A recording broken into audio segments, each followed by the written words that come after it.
Mengenal martumpol atau ikat janji pernikahan dalam budaya Batak. Martumpol seringkali dibicarakan saat akan melakukan prosesi pernikahan dalam budaya Batak. Prosesi ini selalu dilakukan sehingga sudah menjadi tradisi turun-temurun. Bagi masyarakat suku Batak, saat akan melakukan pernikahan, ada runtutan prosesi yang harus dilakukan supaya nantinya pernikahan akan berjalan dengan baik dan sakral.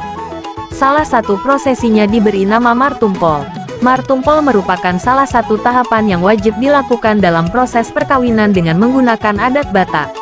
Biasanya prosesi ini dilakukan oleh masyarakat Batak yang beragama Kristen.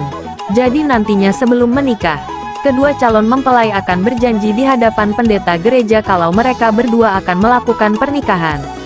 Bisa dikatakan kalau martumpol dalam budaya Batak adalah acara pertunangan. Berhubung acara ini dikukuhkan oleh pendeta, maka prosesi martumpol akan dilakukan di gereja dengan dihadiri oleh kedua orang tua dari pasangan calon pengantin. Selain kedua orang tua, biasanya juga akan ada keluarga inti dan teman terdekat.